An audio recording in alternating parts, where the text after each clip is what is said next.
Welcome to It's Show Business Podcast. Thanks for joining us. Today we have an amazing guest, Dylan Sullivan. He was recently on Lights Out with David Spade and also was in the new Comedy Store documentary on Showtime. You're going to love this interview. He's super funny. We have a great rapport. Please follow us on Instagram, like the podcast, subscribe, all that fun stuff. Keep us going up the charts. Thank you so much. And here's the episode. What's up, man? What's up? How you doing? Oh, I'm good. I'm just hanging. I just got back in California 2 days ago. So, nice. Yeah, how you been? Been good. Is that something on your teeth there? The Invisalign? What? You got the Invisalign in? No. Oh, okay. Wait, should I? What? No, your teeth look so straight.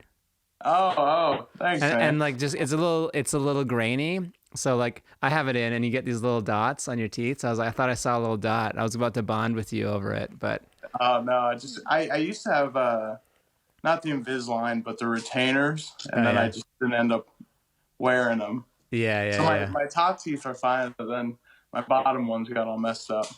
Yeah, that's what happened to me, and I actually had to fix it because it was getting so bad that they were touching like this, and like it was just hurting. So I'm like, I didn't really do it for a cosmetic as much as like the pain was just like too much. I'm like, I got to do it. Wow. So it's already better. I'm like 6 weeks in.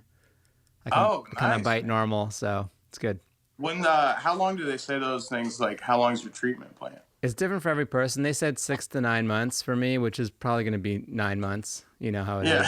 They don't like round it down ever. Yeah, they're like, oh, wow. Yeah, they never do that at the dentist. Like, wow, you're doing such a great job. This is so yeah, we don't need to do anything. There's no drilling. Like, dentists are scammers, I'm going to be honest. Like, they just... Yeah. Well, I just heard a scam story of, Laura Bites. Yeah. She just went to the dentist, and someone was like, oh, yeah, you need these fillings, and you have this, and this that you need to do. And then she went to her friend that's a dentist, and he was like, no, your teeth are great. There's none of these things. So they're just like filling false cavities at the dentist. Oh, for sure. I think I got a unnecessary crown too. Like I was like, I don't know if I need this, and I just went along with it. And then I'm like, I don't think I needed it. Yeah, you probably didn't. Yeah. No one's talking about this. I'm glad. Yeah. This is actually, I didn't tell you, but this is actually a dental pod. We just blow open stories of people getting taken advantage of. So I'm so glad, man. There's really, out of all the conspiracies that are going out there, I think this is probably the one that affects the majority of people. Honestly, like it actually wouldn't be a bad idea. It could be like the new Dr. Pimple Popper, like dentist scams. Yeah. I would watch it like on E or whatever on absolutely. HGTV, dental dams. I don't know. Yeah. They've been on their high horse for too long, these dentists.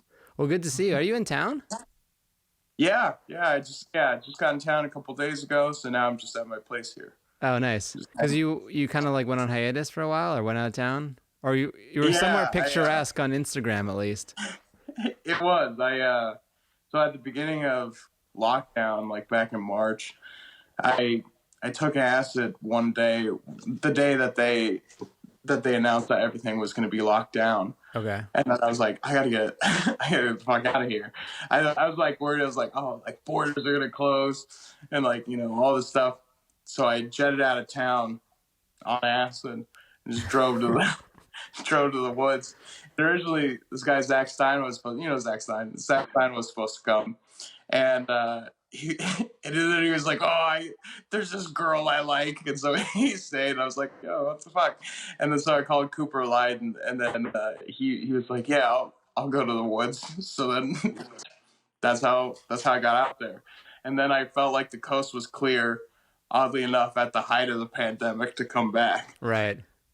No, but it was weird because I came back, like one time during the quarantine just to see, everything that it was just like all the shops were boarded up and the sky was on fire. And it was just like, I've been leaving and coming back at inappropriate times, but it feels good to be back. I don't know. It might have been the acid. I don't know anything of what you're talking about. What the hell are you going on about? Everything's been normal. There's a pandemic? How weird would that be? Well, how have you been like navigating with like business and comedy during these months? I mean, difficultly.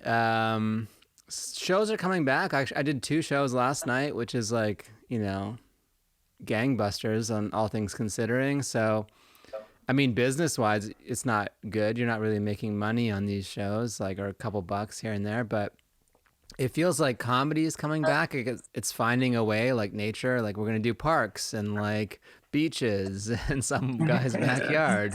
Yeah. And they can be really fun. There was a really good one last night. It was like a show with Nicole Byer, Andrew Santino, Morgan J. Yeah. And Wow. it was like in a backyard, and the crowd was super fun. And the store is kind of back. I've been stopping by, and I did a set in the window, which was interesting. Fun. Yeah, How yeah. was that? I haven't tried the window yet. It was cool. I mean, it was just cool to be there, but like it's hard to gauge like the reaction of like what's going on, Yeah. And they don't really have to pay attention to you either. So some people are, some people aren't. Some people are just in a conversation, like at their table. Right. But So it's almost like normal comedy. yeah, I mean, I went up like 11 o'clock on a Monday, so it was probably like a third full, but it was fun. I was happy to do it, and I'll do it anytime just to like, be part of it and, try some new stuff. Absolutely. I just last night I went to the store and they just tried this thing. It's technically a podcast, but what they do is you do a set in the belly room that is then streamed out to the parking lot. Oh, nice. So it was strange because I'm sure like someone at a window was like, I can't even see these people right now. I don't know what timing is, so I just went on this like fake like crowd work. I'd be like, oh, where are you from? Cleveland. Oh, that's this funny. motherfucker's from Cleveland. So, Yeah. all that stuff. So I like that. It's like comedy's trying to figure it out and coming back, slowly. But how cool would that something. be if like you just were like a savant and you're like, they are from Cleveland, and like you just nail it every time? I know. This guy's amazing. I was like, for next time, I'm thinking like having someone in the audience and putting like an AirPod in. Yeah. So that way they can like feed you stuff where they're at, like directionally. Yeah. And then just like be an all-knowing God presence. Yeah. And you have like an audience plant. You could be like David Blaine of comedy. Like, it's like magic. Yeah, exactly. Dude, David Blaine would have crushed last night. He would have really gotten He it. crushes everywhere. He's just amazing. Yeah. He floats. He's just can hold his breath. He can swallow swords, I'm sure. I don't know. They got him putting ice picks to the arm. Did you see that thing on Rogan? Yeah, I listened. That was a good episode. I like that one. Yeah. Oh man. And that doesn't even seem, from what I've heard it described, is not even a magic trick. It's just David Blaine can navigate an ice pick through his arm and accept the pain. Yeah, it's like it's surgery that you, without right. It's not magic. There's no magic there. Right. It's a little surgery. Yeah, it's like, can I just cut myself? He's just a cutter, basically. Yeah. I don't want to indulge in your self-harm, David Blaine, but yeah, man. Yeah. What's it like for you? Like coming off that nice role in the Comedy Store doc, you got a really good profile in there with like doing a joke and like being in the room with the interviews. That was super cool.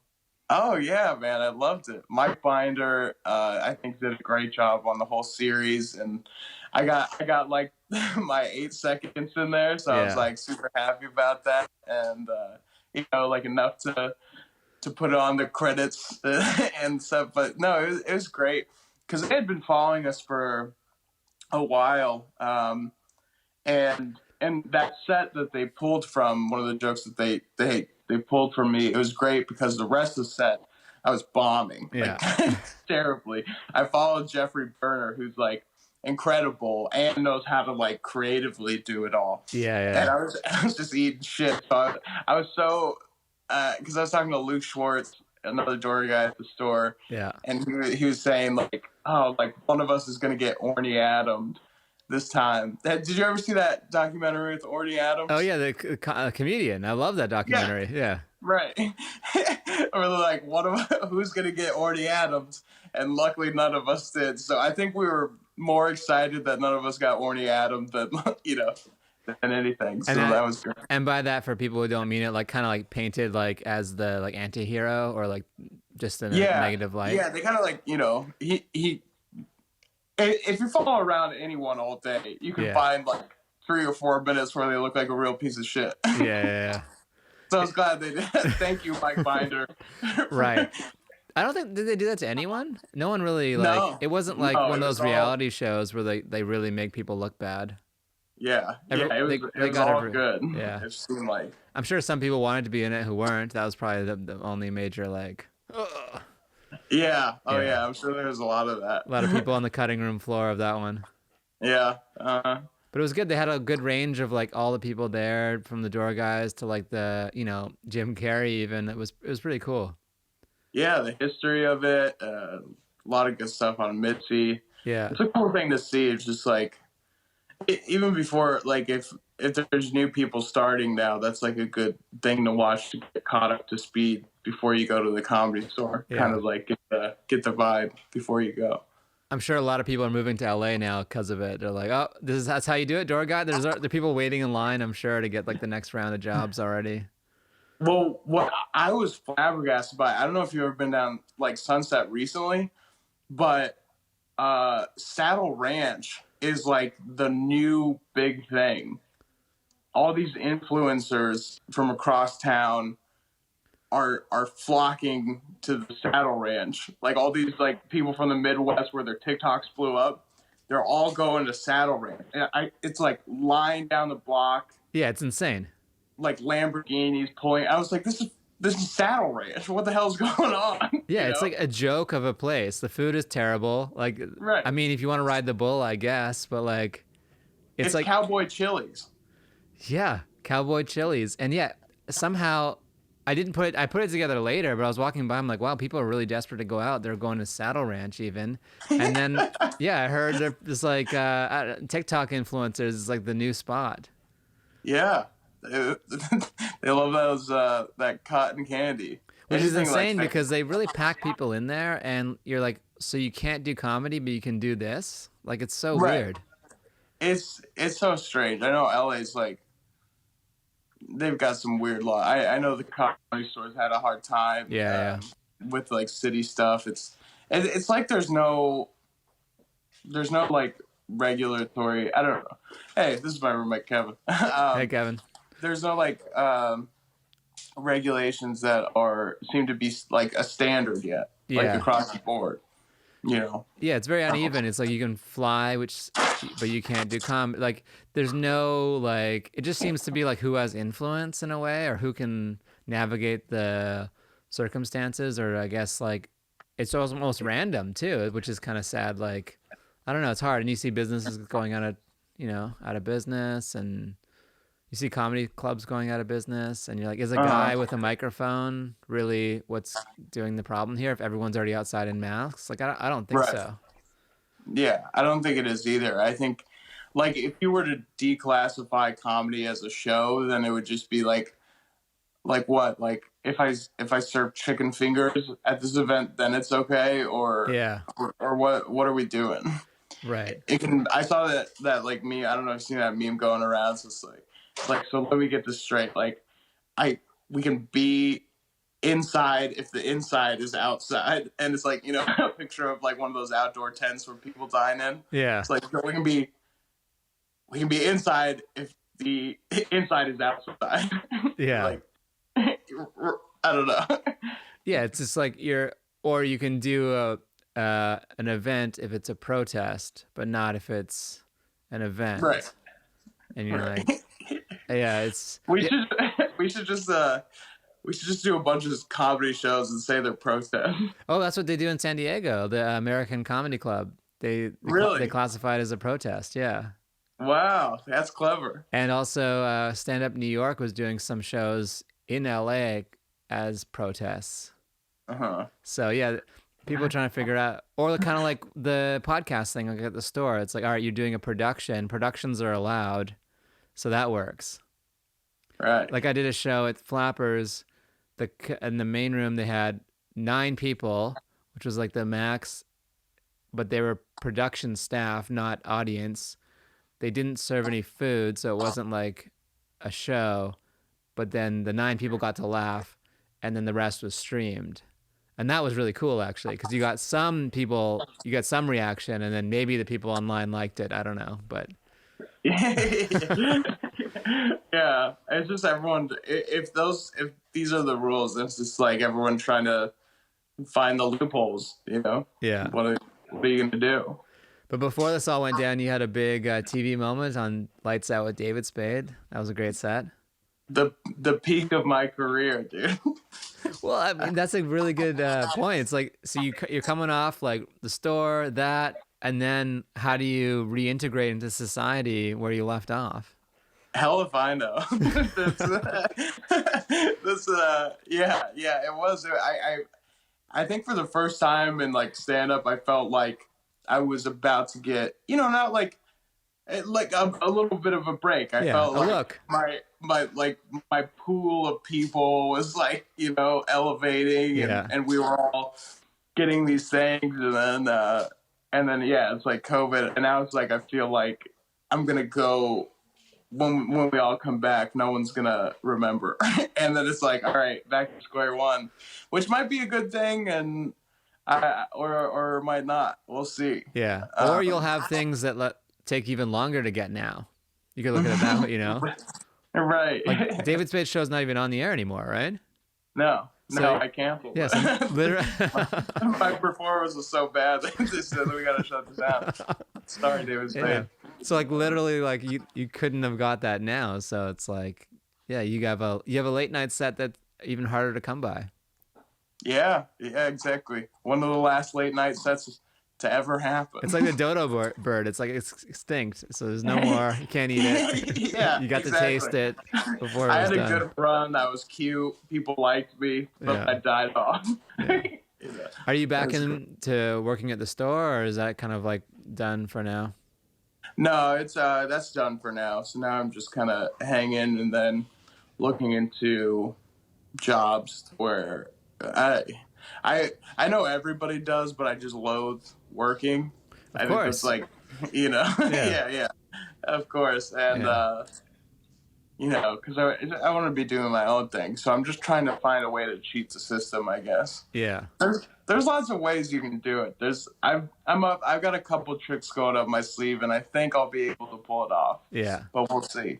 Well, that's the thing as a comedian. It's like you got to be, what's your / actor / podcaster / like, so you got to kind of like build this secondary business just to do the thing you actually want to do in a way. Right. Exactly. Yeah. Or writer or something. Yeah.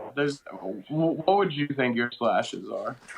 I mean, right now it's like the podcast has been going well, and then I've been writing some spec scripts just to kind of break in that way, as I really enjoy it. But it's also like, I think, and I don't know if you feel this way, I would rather just do the stand-up. If I could just do that only, like it was 1989, of course, I would just do that. But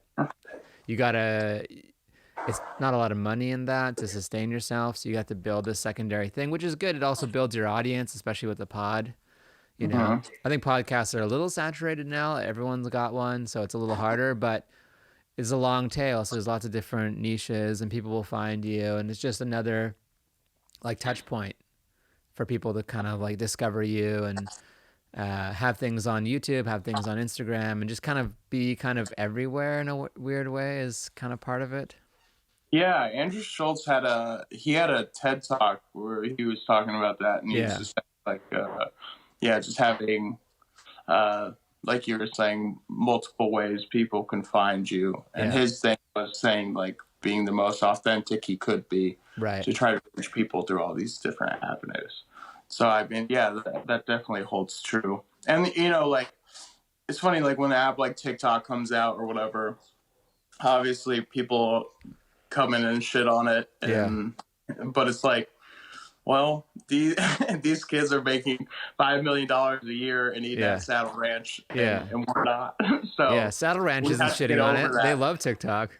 Yeah, yeah, yeah, exactly. Yeah, it's just like the people who do it. I'm like, bro, you got to get over it. Yeah. That's the way of the world. Yeah. But like It's the same reels thing with. too. Like your reels are really funny.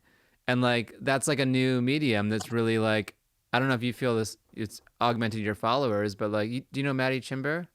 Yeah. Oh, he's been killing it. Killing it on reels. Like he Yeah. went from like 6 or 7 thousand to like 34,000 followers in a couple months, and like the Yeah. content is really good. And it's like so if you embrace it, that's gonna help his stand up, help his draw, help all these things. Right. And if your complaint is that they're hacky or dumb, then like make a non-hacky version Right. of it. Or because I mean, like even one of my reels, it was the first reel I made.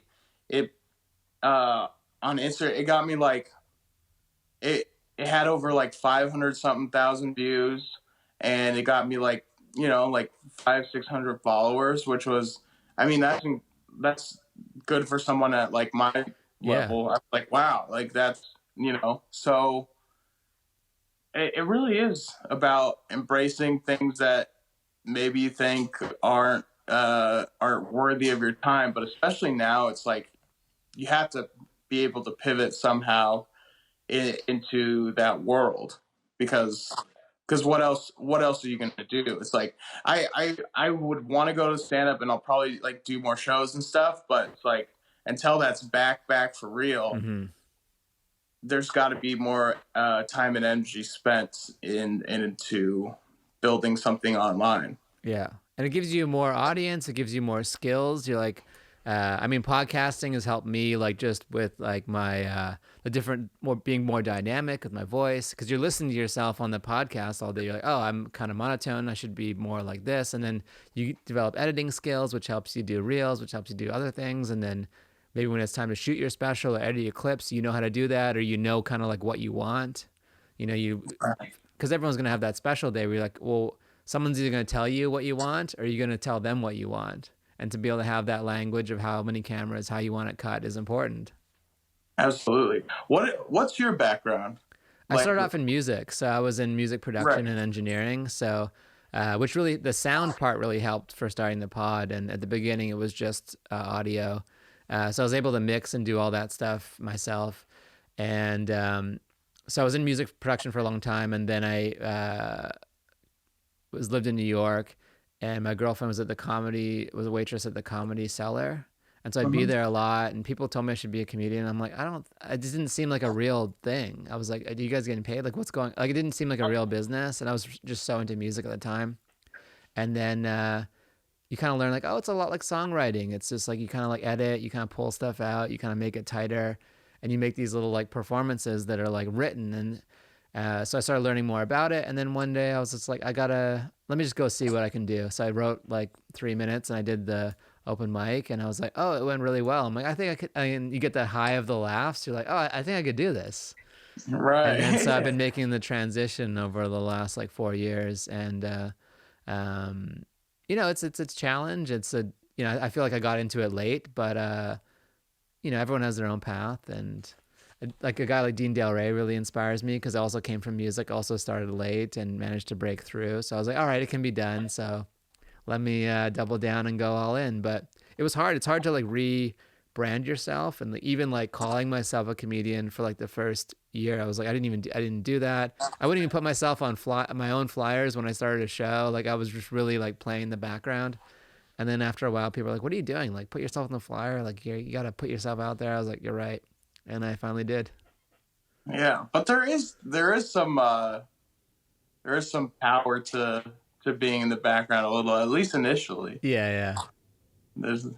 So that's a good move. But I'm glad, yeah, because I've seen the initiative you take in terms of getting things done, which I think is hard for a lot of comedians. So it's good that you have that work ethic coming into it, and maybe you coming into it later having that work ethic, benefited you now, because Yeah, because now there's you some know, like, urgency because I feel like I have less time. There's also like I've already been in show business, so to speak, for like a lot of years. So I'm like I know how to navigate the basics of it, like dealing with yeah, difficult people, like how to like get things like kind of moving on the business side and stuff like that. So that's been helpful. But I think regardless, it still takes time to like, write the jokes, develop your voice, like get comfortable on stage, like all that stuff. Like, unless you're Eddie Murphy, just a natural like 21 year right, old. I can't believe he's 21 in that Delirious special. Like it's insane. Like he's like, yeah, yeah. I look at him in that. I still think he's older than me. I'm like, he's just so poised, such like a grown up. It's like, oh no, we still got, we're still Oh yeah. working on it. We still got 5 years before we have to come up with our hour that's gonna change the world. Yeah, exactly. But it's also like a lot of comedians like make it in their 30s too. Like that's kind of like where Right. they hit their stride and they kind of figure out who they are and they've really got the momentum. So I think everyone has their own path and there's no one way to do it as long as And you're that enjoying is it. the amazing thing about stand up is you could do it at any age. Yeah. Like, you know, and if you're I feel like if you're funny enough, like no, obviously like when Louis CK came into popular culture, people weren't like, oh, he's old. Yeah. You know? Like, oh, he's wow, this guy's funny. So it never really that's one of the cool things about stand up, I Yeah. thought. I was asking some people about this, and I wanted to get your opinion. Please. What are some of the books that you felt have helped you the most in comedy? Oh, good comedy books. Let me see if I have any. And I guess like just success in general. There's like a couple pages in this one book, and it's like the cheesiest title, and it's called How to Make It in Hollywood. But I found it when I was in Vancouver, Canada, on a bookshelf, and I pulled it down, and it had basically comes down to one line, which is "Don't be boring, don't be desperate." And that just thinking about those two things is like really good because like people when they really desperately want something, it's just like kind of gross. Yeah. So like that's a good rule. And then being boring is just boring. So like in the book there was like that quote, like that's the two rules of LA, and that kind of stuck with me. So that's kind of a good one. Let me see in terms of I've never heard it like solidified that much, but that does say so much about people. It was because you can smell desperation a mile away, and just like boring people. It's just like, what are you doing? You know, if you're boring if you're boring and desperate, like you really need to work on those two things because you don't have much to offer, and it sucks to like put it transactionally, but a lot of it is like, what do you have to offer? Because there's another great line. I don't know where this one's from, but it's like anyone in this town will take a meeting with you once. And then that second meeting, it's like, what are we doing? Are we like, we have to figure out like some sort of transaction. And then if you blow the second meeting, you're kind of like, that person's kind of done with you. And that kind of makes sense because you're like, all right, we'll take a meeting. What are we doing? And then it's like, are we building a relationship? Or are we just wasting time? And that was another one that really stuck with me too. And then a third one, which was Brent Forrester. I took his Dynasty typewriter class, which was like a writing class. And he said, like, look, a lot of people try to like sell things. They take a meeting to sell something like, oh, buy my script or like buy this. And instead of focusing on that, focus on the relationship because you want a relationship with someone's going to like listen to your ideas over and over. It's not about selling the thing the one time. It's about being able to bring someone stuff and then they trust you and like you. And that's a lot of stand-up too. It's like, how do you get on shows? Well, people trust that you're going to do a good job and they like you. It's like, why do people get opportunities? Because they trust you're going to take it seriously and they like you. Like, it's kind of weird, but it's the way it works, Right. It's like the road. Like, who gets invited on the road? People they like and want to hang out with, and they trust they're going to do a good job. Right. Exactly. There was a time that just makes you think of I was at the back door and Sarah Silverman was there and we were all chatting and then this one comic comes up and he's like, like he's eventually like 5 minutes and he's like, Sarah, will you let me open for you? And I was just like, don't do it. Oh, man. Don't go for the short sell. All of us are chatting and Yeah. having a good time and just like having fun. But that reminds me, it's like, yeah, it so many people seem to try to go for the short sell, and then there's also the thing is like, sometimes you probably shouldn't sell, even if you were to get it sold, you shouldn't sell it to that person if it's that quick of a thing. Yeah. A lot of it, I don't know. There's this book I've been kind of. Do you like Robert Greene? Have you heard of Robert Greene? I have 3 of them on the shelf. Which ones? The Art of Seduction, the 48 Laws of Power, and the Art of War. Yeah, yeah, exactly.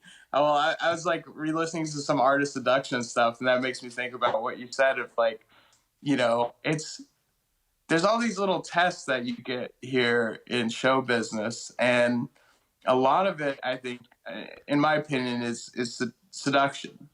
Which doesn't necessarily have to be like Sexual. a bad thing or manipulative. Yeah.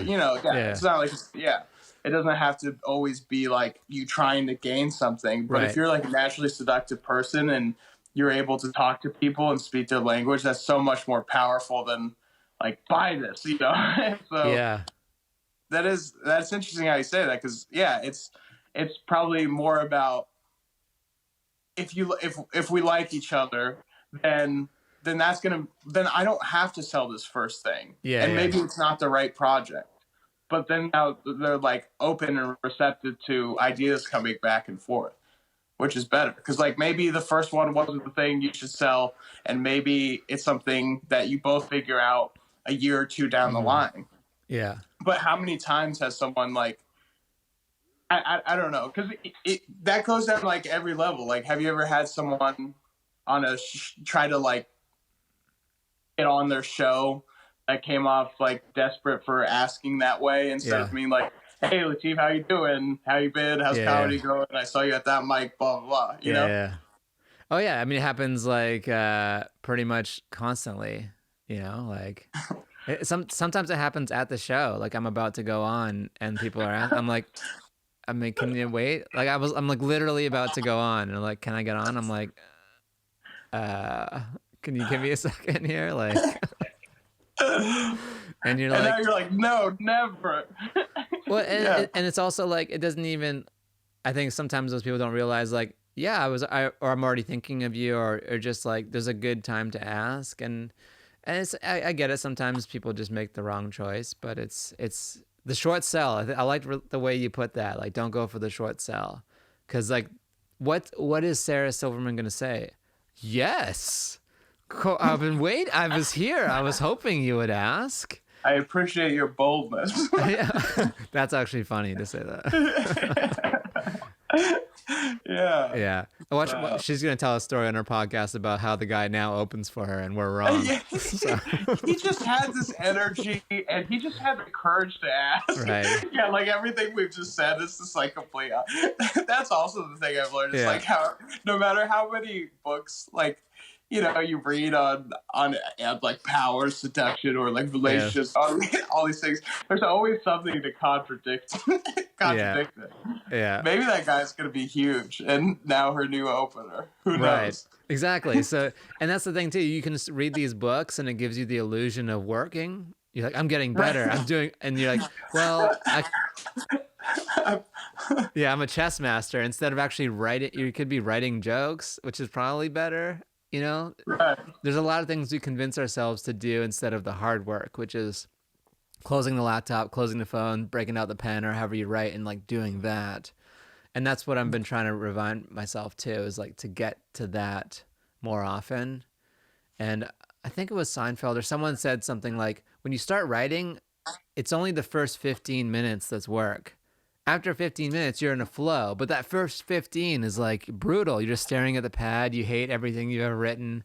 And, but once you get over that, you're like, oh, this is good. And then you feel great about it. Like working out, it's the hardest thing is like putting on the gym clothes and going. But once you start, you're like, this is great. Right. Yeah. Right. Then it's getting in that flow. Yeah. Yeah. I've been trying to do that too with, I ran into this problem where I felt like everything that I put out there had to be good. Mm-hmm.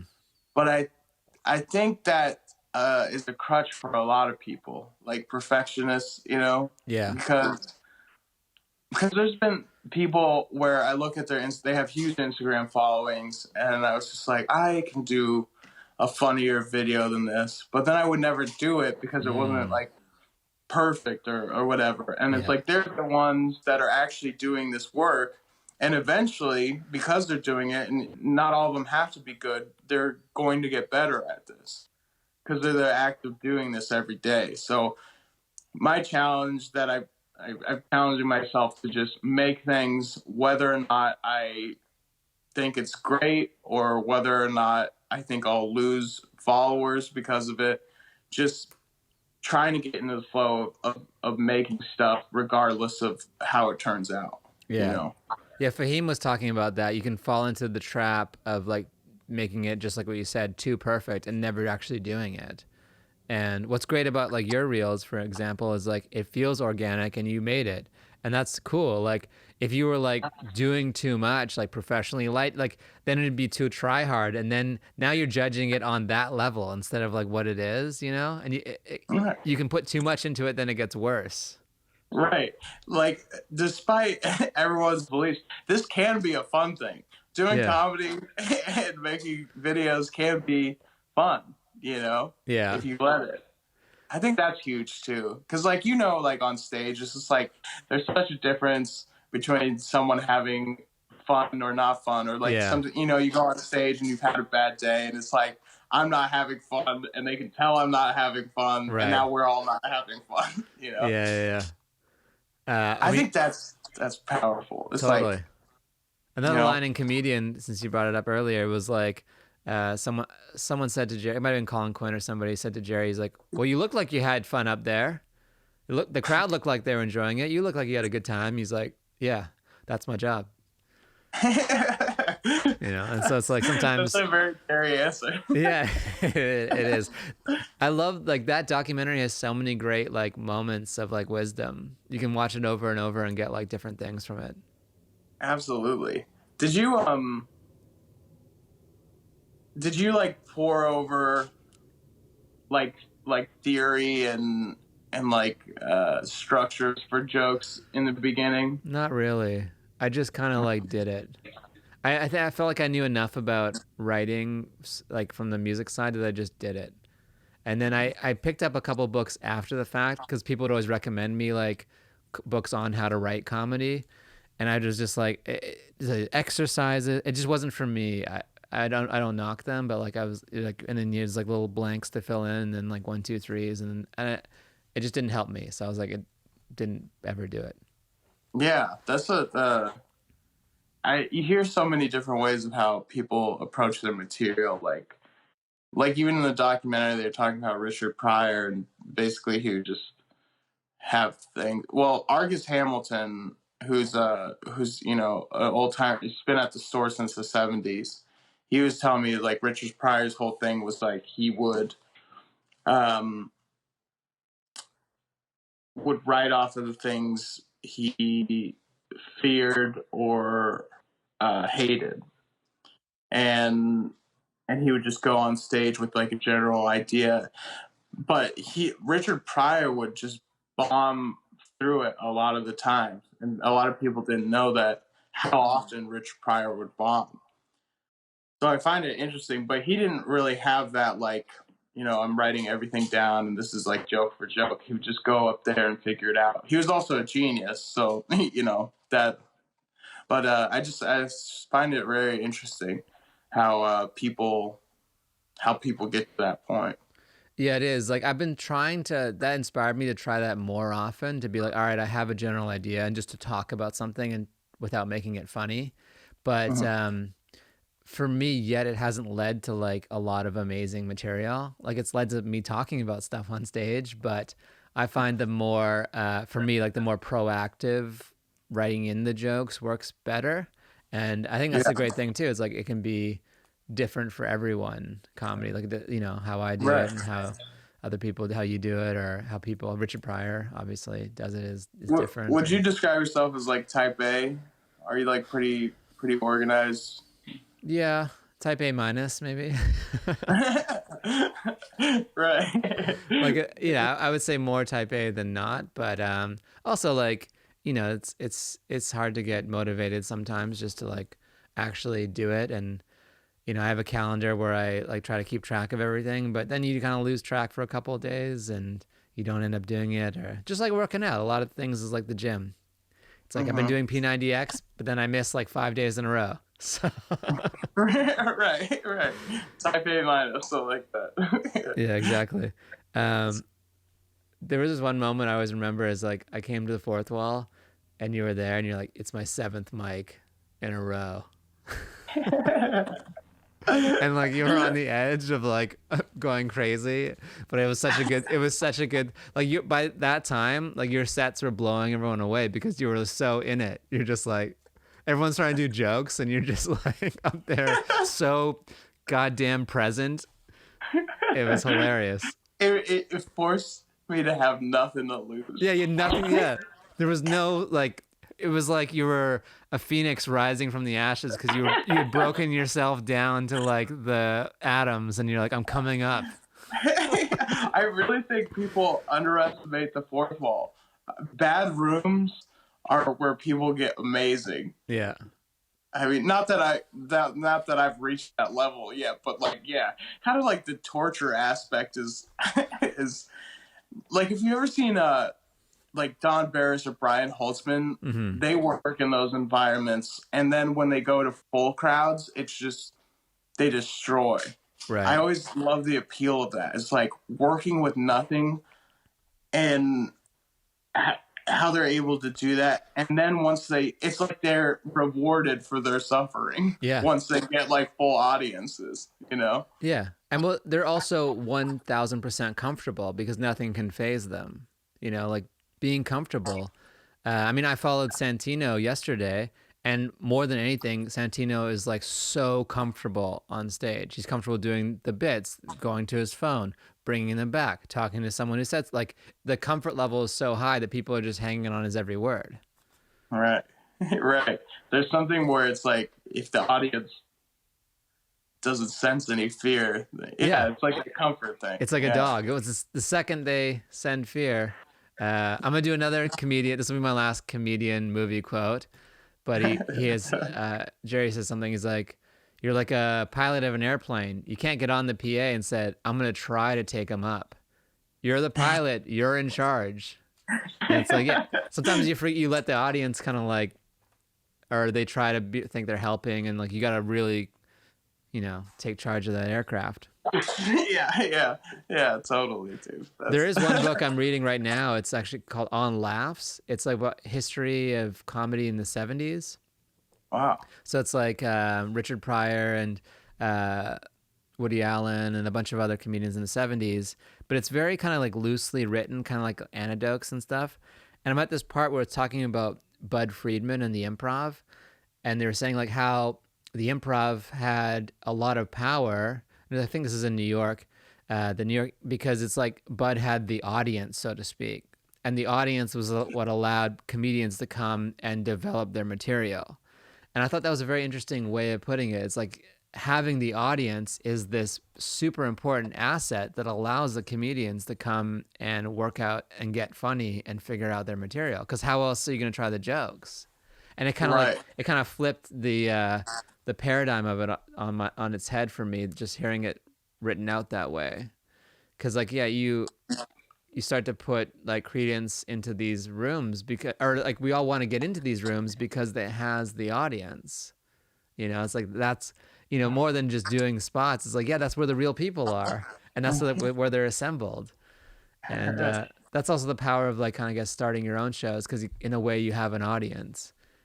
There's also pros and cons to that because then the audience is seeing you do the same material over and over, so it's not exactly the same thing.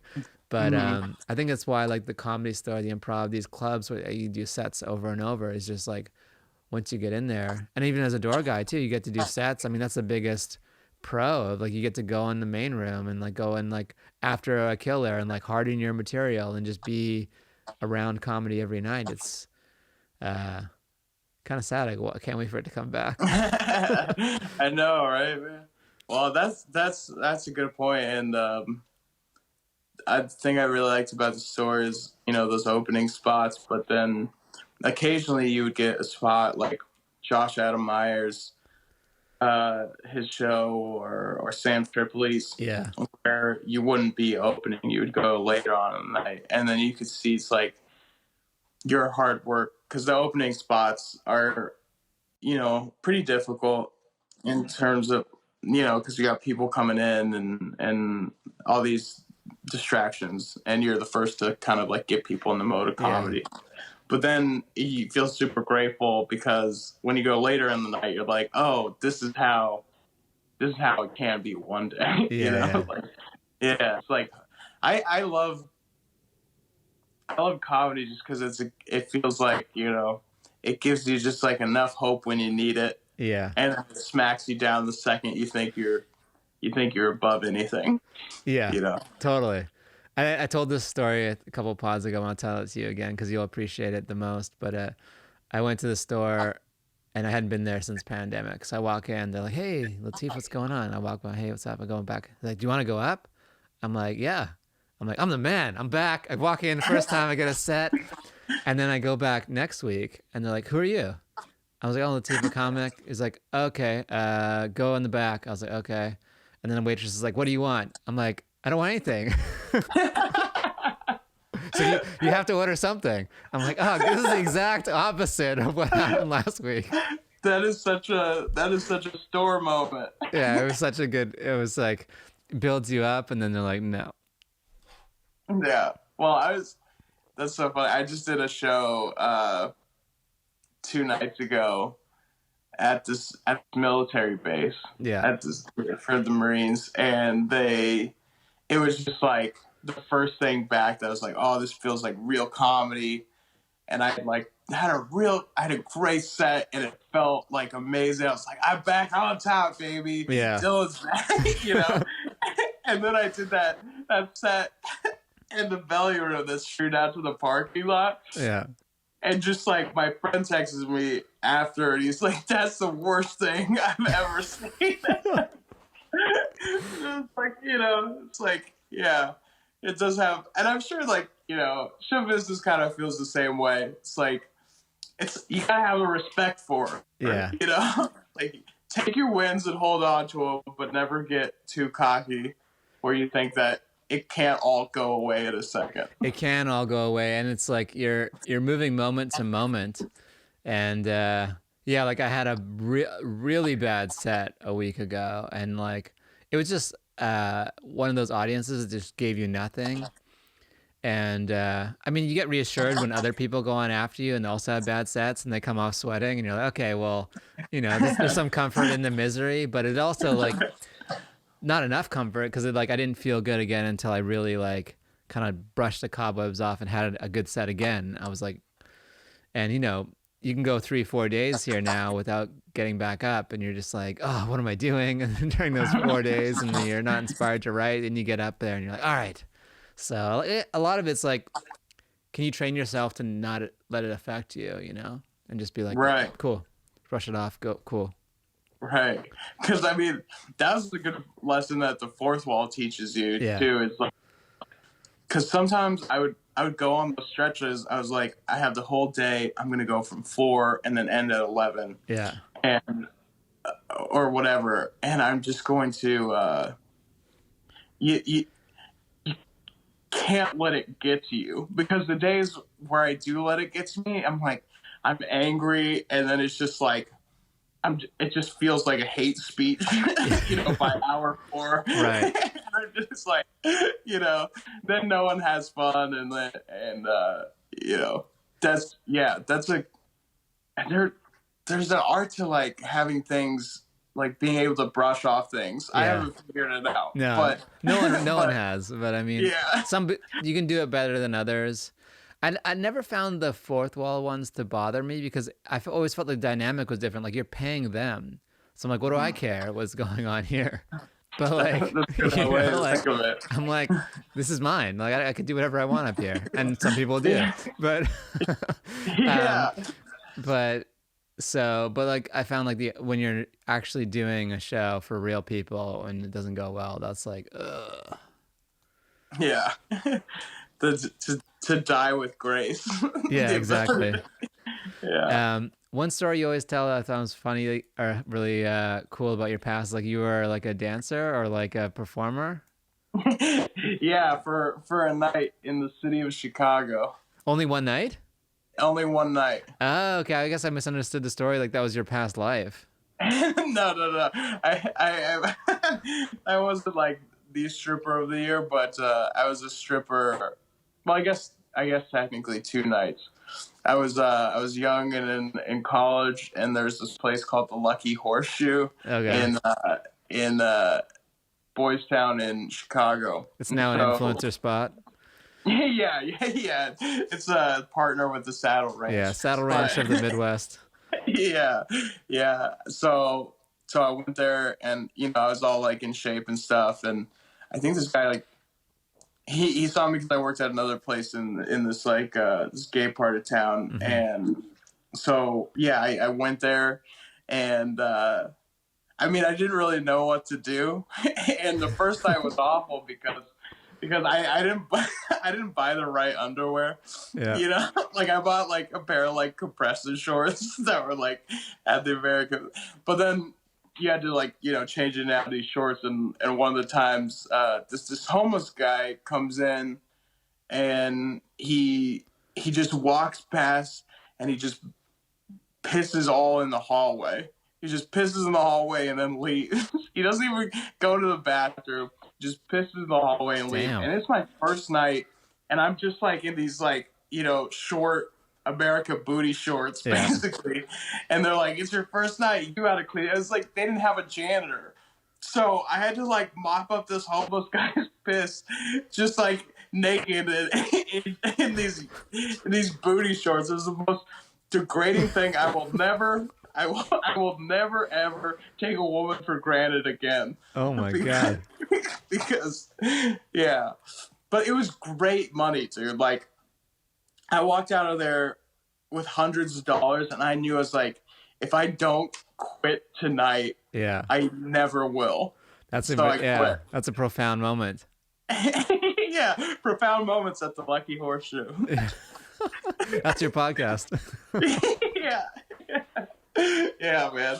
I used to be pretty wild back in my day. I was like, I mean, I still get up to some shenanigans these days, but I used to be pretty like heavy on drugs and alcohol and partying and all that stuff. You have a very wise demeanor now. Like I can see you, like, kind of like look at the room, and you kind of see like I can tell you're looking and be like, I know what's going on here. I'm not getting involved. I already know. I've been through it. Like I'm good. Yeah. Lucky knows how to read a room now. Yeah. Oh man. No man, but there's so much wisdom in the comedy community, and that's one of the reasons I feel so lucky to be a part of all this. Is so many people's stories coming together. You learn so much. It's so much more than their like political affiliations or their religions or anything. Getting to hear people's innermost like stories is such a wealth of wisdom for anyone. That's so cool. Totally. And that's part of the reason I miss too. Like, there's all these people that now the comedy's gone that I'm just like, I hated you so much, or I was so annoyed by you, but now I just miss the shit out of you, because you were my annoying thing. You were our annoying thing, and when that's gone, it's hard not to get sentimental. Right. I'm so excited to come back to it, because you really learn so much about like people and human nature. And I know there's a lot of people that say, like, and this is more online, who like who argue that things aren't politically correct enough, or that there's not like diversity in comedy. But I mean, at least in my experience, I feel like comedy has been one of the most diverse ecosystems I've ever been a part of. Because it's merit based. Right, Yeah. right. It really is. And then, people always say, oh, like, he got that just because he was gay, or she just got that because he's a woman, or whatever thing is. It's like, more than anything, funny speaks volumes above any of that shit. And I've been in rooms where, I've had people who, probably don't like me because I'm gay laugh at me, which is, this is a good feeling. It almost feels like a moment, like, like where you forget about all that shit. Yeah, because it trumps all, and it's involuntary response. So like you can't, you're winning when you're making them laugh. And there's some, I'm sure you're reaching out to people who are like, oh, I like this guy, and like maybe I was too hard on this one group or whatever. And so you are changing hearts and minds at the same time. Totally. Yeah. And also seeing lots of crazy shit along the way. Yeah. But like, what are some of your goals for this year now that we're in a crazy transition of who knows when this is going to be over? Maybe June. I don't know. Yeah, I have a baby that I'm working on that's like more of a show. Okay. So as opposed to trying to get funding for it and stuff, I'm just trying to do it myself. Right. And I think I can pull it off even with like iPhones and some sound equipment. Nice. So that's my goal, is to get that done. And then just like I said, I just want to get in the root of having fun with my work. I think that's the most important thing I want to focus on. I love it. Having fun with the work. Oh, that's I'm going to try to do that when I write later today. How about you? What do you... I think I need to get back to like a really basic goal, which is like focusing on the writing. Like even watching the Comedy Store documentary, when you have like Neil Brennan, all these people, every point basically funneled back in the documentary to writing. Like if you're not writing, if you're not, the Tony Rock thing when he's like, oh, I killed last night. And his brother's like, well, did you do the same 7 minutes? He's like, yeah. He's like, call me when you bomb. It's like, I've been focusing on that, like trying to make sure that I'm creating more. Cause like, even last night, like, so I followed a lineup of killers. So I was like, I'm not going to try all the new stuff last night. So I leaned on some of the classics, but, and it felt good to get the laughs, but it was also like, all right, like, I gotta have new classics. I gotta have new things that I'm bringing to the front line. All right. That's why it's going to be great going back to the fourth wall, because no one is. Yeah. That's great. That's a great goal, man. It's always great talking to you, and hopefully I see you around the scene. Yeah, for sure. Yeah. Thanks for having me on, man. I've been watching this podcast. Oh, dude, I'm so glad you've actually watched any of them. That's amazing. Yeah, I had a really fun time with Caitlin's, and obviously I love Fahim and a few. Yeah. Yeah. So yeah. I think it's great what you're doing, and I can't wait to see you around, man. Yeah, bro. Can't wait to see you again too. Thanks a lot for doing it, and I feel like I didn't really give any like business to the... No, you did. I already like noted a couple of times when I'm like, oh, there's the audio clip I'm gonna use. Like you definitely dropped some knowledge, and it's a balance. It's not like so. It's free form, but also we kind of like, we go over here, then we kind of come back. We go over here, come back. So my whole list is ticked off. You did everything. If you want to add one more question, I'll just so you feel good. Yeah. What's one thing you would actually take away? Like one thing that you're doing that if you removed it from your habits or your routine, that would make you better in your goals and comedy, etc.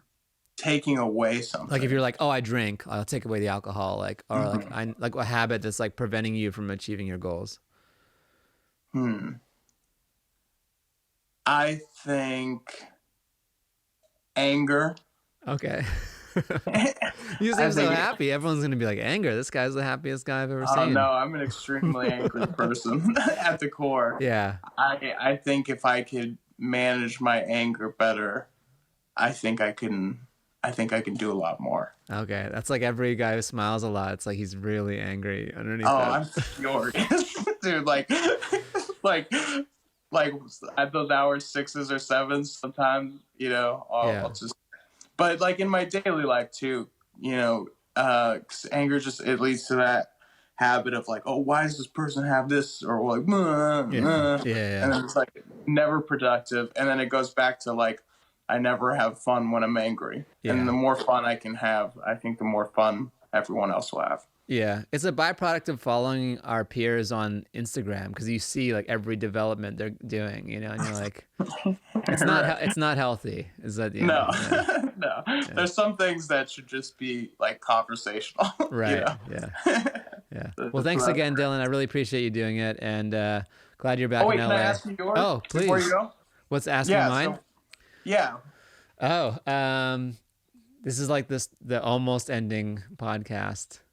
I have a few that I go through. I mean, I don't really drink a lot, but like I'd like to eliminate it totally.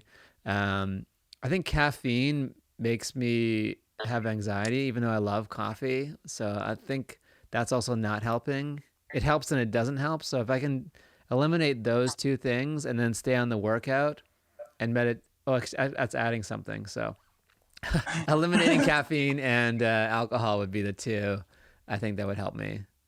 That's good. Yeah. You can do it. I mean, you're like, you've been checking off everything you need to do, so I'm sure you'll do it. But sometimes you got to live. You turn into like just a unfunny comedy robot that's just writing and not drinking water. You're like, right. you got to live too.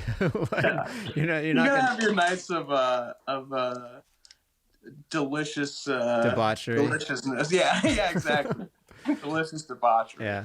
Well, thanks again, Dylan. Where do people find you? Tell us your socials, all that. I got an Instagram. Don't follow it. You're not missing Follow much. it. It's funny. He does socials. Yeah. I'm Dylan Rachel on Instagram. And I'll be doing stuff there, and I'm hoping that maybe you can see this interview and be like, maybe a couple years down the road, be like, oh, he got less angry, okay. and he had more fun. Yeah. So hope to see you there. All right. Sounds good.